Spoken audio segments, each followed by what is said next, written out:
minute since we've done one of these. What's going on, everybody? It's Kyle from the Boat Breakers, and today we have an awesome video for you guys planned. We're going to be doing a review of Princess Cay. Before we jump right into it, I want to thank you guys so much for getting us to 600 subscribers. I can't believe there's 600 people out in the world that want to listen to what Pete and I have to say, and really thank you guys from the bottom of our heart. It really means a lot. If you aren't subscribed to us, I invite you to hit the button below and like the video because it does actually help us out a lot. So you're looking to sail to Princess Cay, which is awesome. I mean, what could be possibly wrong with it? It's an island in the Bahamas, it's secluded, and it's only going to be you and your fellow passengers in the blue, beautiful sea in the Caribbean. It's worth wondering if you are making the right choice by going to this private island, because there are so many different cruise lines with their own private islands. Cay from Royal Caribbean has the tallest water slide in the Western Hemisphere, and then even Half Moon Cay, which is the other Carnival private island, has some really cool features too. So should you even go to Princess Cay? And the answer is no. No, I'm just kidding. But still, it is worth noting that everything is going to have some pros and everything is going to have some cons. So I'm just here to give you an honest review if you should spend your hard-earned money going to this island when there's still so many options out there to travel to. So we'll just jump right into it. The first thing was traveling with a tender. So you do have to use a tender. For those of you who don't know, it's a smaller ship that takes you from your cruise to the port, and sometimes it can be a little rocky. Honestly, I don't mind traveling with a tender. It's totally fine. I know some people really don't like how rocky it is.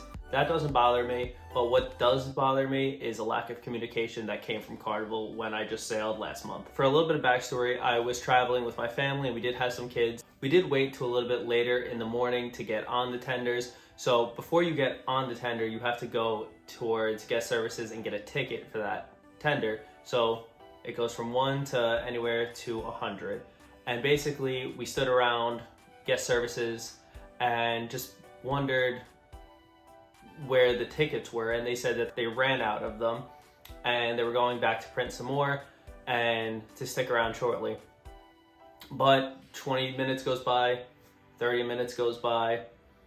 Now we're starting to get, okay, how long does it take to print something? So we went up to another person in guest services and they said, we're not actually gonna print anymore. You guys just wait for the announcement when they say all aboard, which took another 30 minutes after that. So my advice to you is if you plan on getting off at Princess Cay, do it earlier in the morning. Make sure you get a tender number. I'm platinum, hate throwing that card around, but you are supposed to get priority tender, and that didn't matter that late in the morning. And when I'm saying late, I mean like 11 a.m. It's getting closer to the afternoon, but they should have still communicated that to us. Carnival really did kind of drop the ball because we waited around. We wasted a solid hour of our morning when we could have just been getting a drink by the bar or getting more food at breakfast, kind of just taking our time knowing that we would just wait for everyone to be called to go to the shore. Honestly, the tender ride itself, not bad at all. Honestly, really enjoyable. But then you get to the island. And I'm not saying, but like, oh, this is terrible. I'm saying you get to the island and you're greeted with kind of nothing. There was a few local restaurants and bars kind of outside of the main gate area that you're walking into. But other than that, there wasn't much. It was just mostly beach, which is fine. Just be prepared. You're not going to be greeted with a bunch of tourist activities. There were no motorboats. You couldn't have any like jet skis or anything like that. It is worth noting there are plenty of excursions still to do. They did have a stingray enclosure, so you can do some moderately exciting things. But if you're looking to get some thrills out of your trip, Princess Cay isn't for you. There's only just the beach to really take advantage of. You're thinking, okay, it's gonna be a really nice beach, and some parts of it are. But a lot of it is a little bit rocky. So you do have to be very cautious of where you're stepping when you're going into the water, because you can probably cut your foot. If you have water shoes, highly recommend them here, honestly. It is worth noting though, where everyone mainly hangs out is the part that's rocky, but we were lucky enough to have the foresight to buy a shell, which is just a little dome thing that they put over a nice little couch kind of thing. And that was awesome because those are in a different section which I believe you can just go to, even if you haven't paid for them. You can't use the shells, obviously, but you could still use that beach, and that beach was 10 times nicer. All sand straight into the water. There was a little bit of a rock formation to the right, but it was like very obvious, like you knew just not to go over there. If you like snorkeling, it's honestly an awesome place to do that. Fish were kind of just coming all through the water. They were hanging out by the rock enclosure, or just like the rock wall. So that was really cool. The one thing to note about that one really nice beach is it is really far, and I mean really far, from where they serve food. So the food on the island is buffet style. It is all served from the ship that you came on, and because it is Princess Cay, it's only Carnival and Princess ships that usually go there. So they take all of the food off. The crew leaves really early in the morning. They cook it all on the island, and then guests come. That sounds like a really good formula if you plan for all the guests. However, there is some wiggle room for some error. Like when we were there, they completely ran out of food 3-4 hours before everyone was supposed to be on board. So I didn't get to have jerk chicken. I didn't get to have a hamburger. I didn't get to have a hot dog. They had some nachos left. But when you're paying that much money for a cruise, why would they run out of food? I mean, obviously not everyone gets off at a ship, but if you plan for like 80 to 90% of the people getting off, you would have enough food. I think they're just trying to cut corners still, save some money, because they are still really hurting from the pandemic, but that's not an excuse for a poor passenger experience. So when there's no food, you think, okay, let's just go get some drinks. You're on an island, you usually think, I need a pina colada in my hand, I want a nice drink, relax, taking the views, go swimming in the water. What else is there? And you're right, honestly, you deserve that. You've worked hard, this is your vacation. If it's 8 a.m., 9 a.m., 10 a.m., and you're drinking already, that is perfect. Everyone vacations how they want to. I'm not going to tell you what to do or what not to do. Honestly, kudos to you for doing that. But here's the one thing. If you bought the alcohol package on Carnival, it doesn't work on the islands. There's also no competition of any vendors around. So if you want a drink, there's not much you can do other than get it at a Carnival bar. It means that there's really long waits because there's only a few bars out on the island. It means that they can charge whatever they want, and since you don't have the drink package, you're gonna pay for it out of your pocket, and they can charge whatever they want. So it's just a really bad combination. You also can't get soda on the island with your drink package or your soda package. You have to pay for everything out of pocket on the island. So they really nickel and dime you on the islands, which I don't appreciate. But again, if you want to have a cocktail, you really don't have any other options. This is a huge pro tip because this one really grinded my gears when I found out about it. They sell these tubes that you think are really large cocktails, and you think you're getting your money's worth for like $16, $17, and you can get a free refill for like $12, $13. Awesome. Save a couple bucks, get a big drink, and don't need to go to the bar as often. Well, as it pans out, it turns out that those drinks are actually the size of a regular drink, and they're just really tall, very narrow, not really easy to catch with a naked eye. So don't make the same mistake I did. We got the frozen drinks, which they only sell the frozen drinks in the, I can't even say a yard long, but it looks like.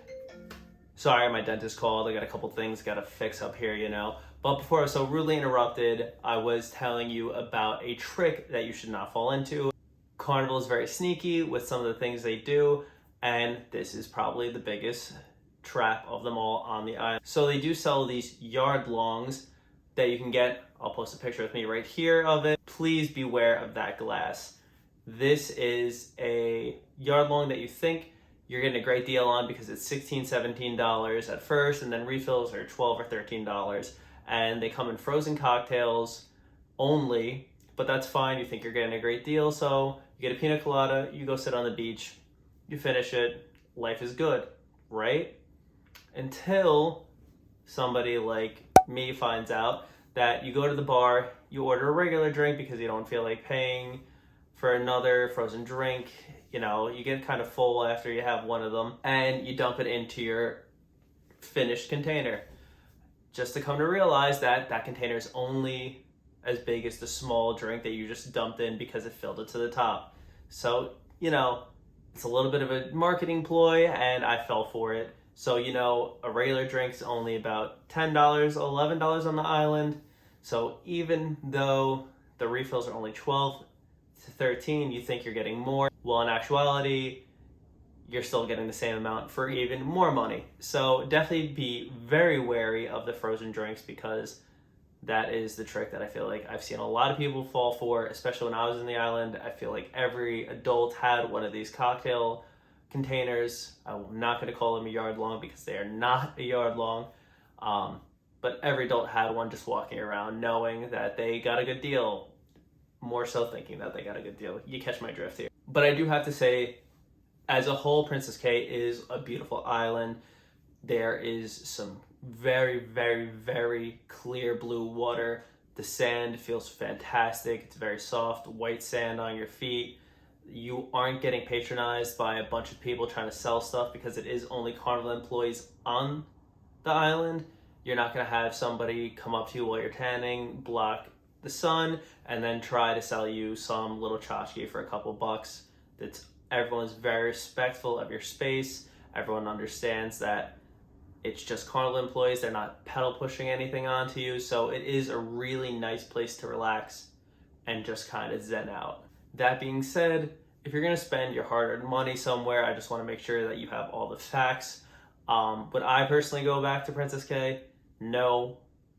But I do know money plays a huge factor in a lot of traveling. So if I have a cruise that's significantly less that stops at Princess Cay, yes, I will go. But if there's something remotely in the price range with different ports of a cruise that's stopping at Princess Cay, I'm going to hop on that 10 out of 10 times, because I just didn't find any value in going to Princess Cay. I think it's a good beach, but again, you're in the Bahamas. There's so many different beaches. There's so many different islands, and I'm sure every cruise line has their own iteration of a private island that is probably nicer, honestly. This is very bare bones. It's just a place to eat, a couple of bars, and a beach with some chairs. That is pretty much it. But let me tell you again, it's vacation. You'll have fun no matter where you go. You make your own fun. But if you're looking to do some more activities, Princess Cay is not going to be the island for you. If you're cool with just hanging out with your friends, family, whoever you're traveling with, even by yourself, you know, it's a cool little place to hang out. Just know you're going to be paying for all your drinks, and that is, to some, make or break, because you already spent all your money on your drink package. Thank you guys so much for your time, as I was saying, and I really appreciate it. If you have subscribed, thank you. If you haven't subscribed, you know what? Thanks for watching it all the way here too. But subscribe, man. Come on. What do you got to lose? All right. Have a good one. Peace. Hey guys, what's going on? It's Kyle and Pete here from the Boat Breakers, and we just wanted to talk to you guys about the Boat Breakers giveaway. Yeah, so check out the Boat Breakers giveaway. We have our subscriber milestones that we'd like to hit, and we got some pretty fancy prizes to give you guys. So yeah, take a look, and don't forget to subscribe and comment. We appreciate everything you guys have been doing so far, and we want to give back to you. So it means the world to us. Make sure to subscribe. Love you guys. Peace. Hey, what's up, guys? I can't believe you made it this far. You crazy. You know that? What do you think this is? A Marvel movie? You think there's end scenes or anything? You think Samuel L. Jackson's going to pop out? He's probably not, but check out these videos. These videos are just as good as those movies. Don't lie to him.